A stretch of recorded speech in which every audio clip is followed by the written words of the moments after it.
Assalamualaikum warahmatullahi wabarakatuh. Waalaikumsalam warahmatullahi wabarakatuh. Alhamdulillah, saya Subhan Abu Rizal bisa menjumpai kaum muslimin semuanya, warga Nahdien di Hasanah Ramadan dari Media Center PCNU Kabupaten Nganjuk. Ya. Dan Alhamdulillah saat ini saya merasa senang sekali, bahagia sekali kehadiran Kiai kita, ada Kiai Haji Abdul Wahid Badrus. Beliau adalah salah satu mustasar dari pengurus cabang NU Kabupaten Nganjuk. Assalamualaikum Yai. Waalaikumsalam warahmatullahi wabarakatuh. Ya, matur suwun rawuhipun di studio Media Center Yai. Ya. Di tengah-tengah kesibukan puasa dan beberapa agenda kegiatan Ramadan tentunya. Yai, kita mohonkan nasihat di sekitar momen Ramadan yang sedang berjalan ini.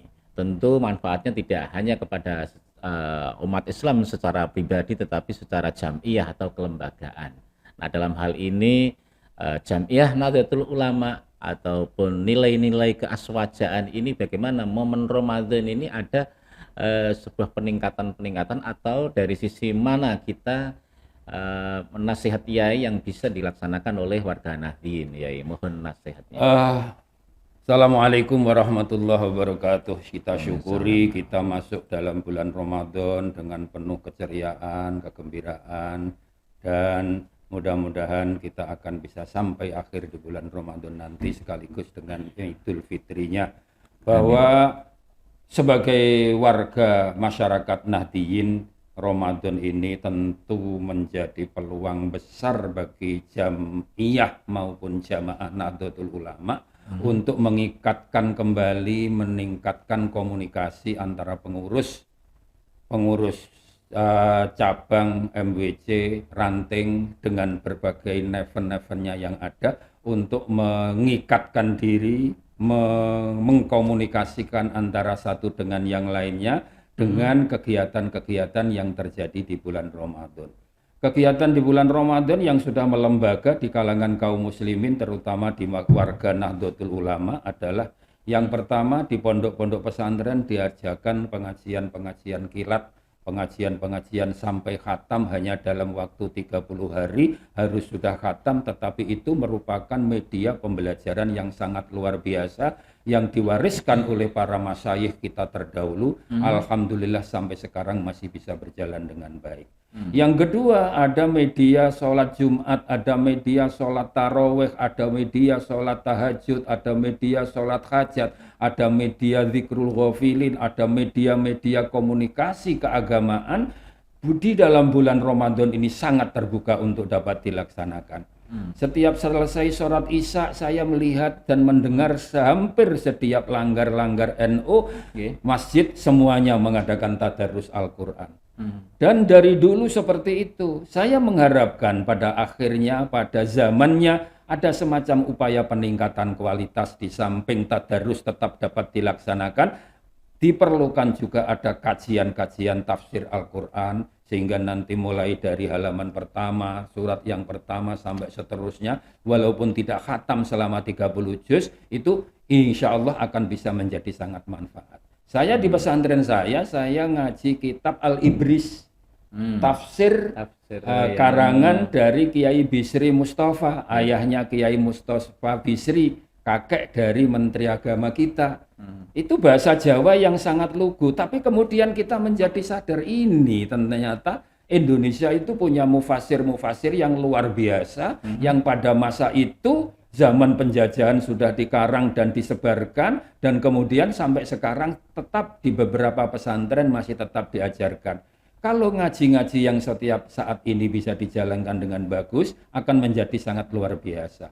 Kemudian di beberapa masjid langgar yang berkumpulnya orang banyak, itu sebelum berbuka, mereka sebelum takjil di masjid, itu ada waktu sekitar 15 menit untuk ngaji kitab sederhana misalnya.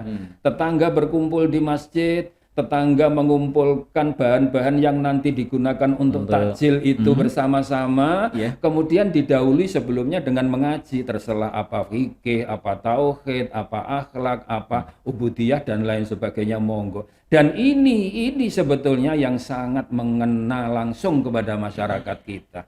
Anak-anak kita dengan adanya TPQ sekarang, dengan adanya madrasah diniyah, adanya pondok-pondok pesantren ini sudah sangat terbantu. Saya sangat-sangat optimis di masa-masa yang akan datang kalau TPQ, madrasah diniyah, pondok pesantren, apalagi yang sekarang sudah ada kelembagaannya di pemerintah dengan dirjen pondok pesantren, tentu ini akan merupakan satu penguatan yang luar biasa bagi pondok pesantren, penguatan yang luar biasa bagi lingkungan masyarakat Nahdliyin, dan mesti akan sangat menguntungkan kepada Nahdlatul Ulama. Iya, iya. Jadi situasi atau situasi pada saat bulan Ramadan ini memang untuk penguatan kepada jamaah kita, jamaah ini cukup sangat efektif. Betul. Dan itu memang harus terus-menerus dilakukan. Sehingga di bulan Syawal nanti mana yang bisa diteruskan, itu bisa dilanjut. Puasanya mungkin sudah berhenti, tetapi ngaji sesudah sholat asar. Mungkin sekarang ini yang jadi fenomena di masyarakat kita yang belum tahu sebabnya apa, tetapi saya melihat fakta bahwa sholat jamaah zuhur dan asar kita itu masih kalah dengan maghrib, isya, dan subuh. Padahal itu waktu yang sangat terbuka untuk melakukan sholat jamaah zuhur dan asar. Bagaimana kita sholat asar itu nanti bisa berbondong-bondong datang ke masjid, kemudian dilakukan misalnya kuliah 7 menit, kuliah 10 menit, atau pengajian-pengajian dasar sambil menyongsong masuk di waktu maghrib. Itu. Kemudian tadarus Al-Quran. Sekarang sudah mulai banyak yang namanya Khotmil Quran dengan WA, WhatsApp. Grup online. Grup online. Saya punya grup online itu. Dengan teman-teman saya tingkat SMP tamatan tahun 68, 65 sampai 68, ada 30 orang yang mengajak saya, Gus monggo ndamel Khotmil Quran online, mengke setiap malam Jumat dikhatami, didongani. Dan itu sampai sekarang masih jalan, Pak. Iya. Banyak sekali yang seperti itu, dan itu juga merupakan salah satu perekat gitu. Betul, ini fenomena baru yang dulu tidak pernah terpikir, sekarang sudah mulai terpikir dengan bagus. Saya melihat di tempat saya itu kalau subuh itu orang berangkat, saya bangunkan santri, kemudian orang berbondong-bondong ke masjid, pakai sepeda motor, pakai jalan kaki, sepeda ondal biasa, sudah mulai merasa senang dan merasa lebih baik berjamaah daripada sholat sendiri di rumah. Ini juga sudah suatu syiar yang sangat luar biasa. Tetapi kalau Nahdlatul Ulama di Kabupaten Nganjuk membuat gerakan yang masif, misalnya jamaah zuhur dan asarnya ini sama dengan isinya orang yang Jumatan, ini akan menjadi sangat luar biasa. Saya kira tidak sulit karena kita punya jamaah yang banyak. Kita punya lembaga masjid itu ya. Masjid maksudnya? Ya, lembaga yang menangani masalah masjid. LTM. Ya, lembaga takmirul masjid itu. Mari itu dikembangkan, diarahkan kepada masjid-masjidnya warga Nahdlatul Ulama biar merasa ditata, merasa diopeni, merasa dibina oleh pengurus cabang Nahdlatul Ulama. Kalau nanti bisa seperti itu, insya Allah ke depan akan menjadi bagus. Ya, jadi pada bulan Ramadan mestinya aktivitas jam'iyah ini tidak berhenti, harus terjadi sebaliknya, artinya beberapa agenda bisa dimanfaatkan untuk lebih kepada penekanan. Kalau persoalan misalkan event semacam pengajian umum misalnya kan mungkin kurang tepat, lebih kepada koordinasi kepengurusan. Ya, itu bagus.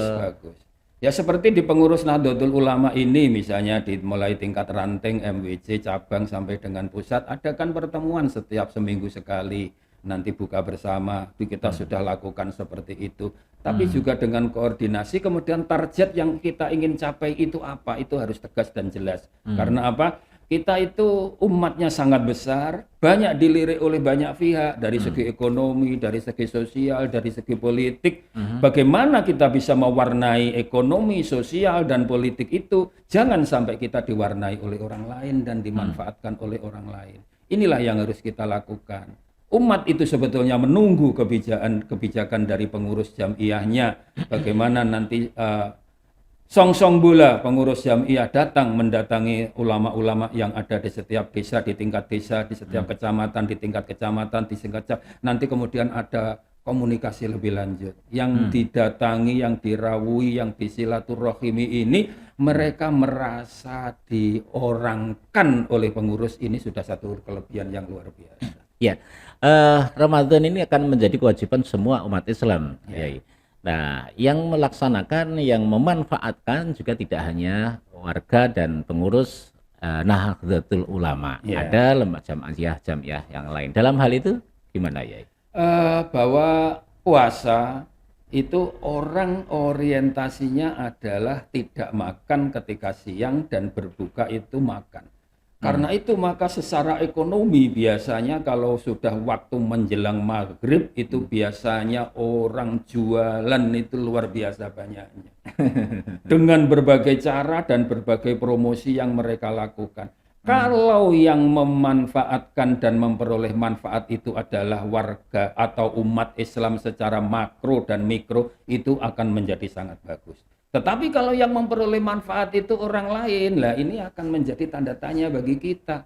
Kita itu SDM-nya besar, kita itu masyarakatnya luar biasa banyaknya, tetapi selalu hanya dimanfaatkan oleh orang lain, sementara kita sendiri belum bisa memanfaatkan diri kita sendiri. Karena itu maka pos-pos ekonomi, pos-pos pendidikan, pos-pos sosial dan lain sebagainya harus menjadi sasaran perbaikan kita ke depan.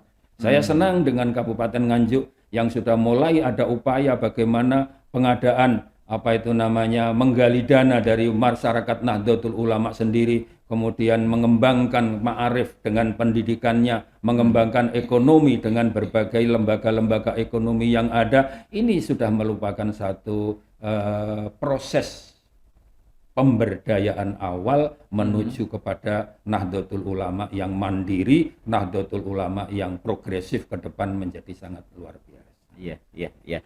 Baik, terima kasih atas khasanahnya, wawasannya ataupun nasihatnya kepada warga Nahdliyin khususnya juga umat Islam.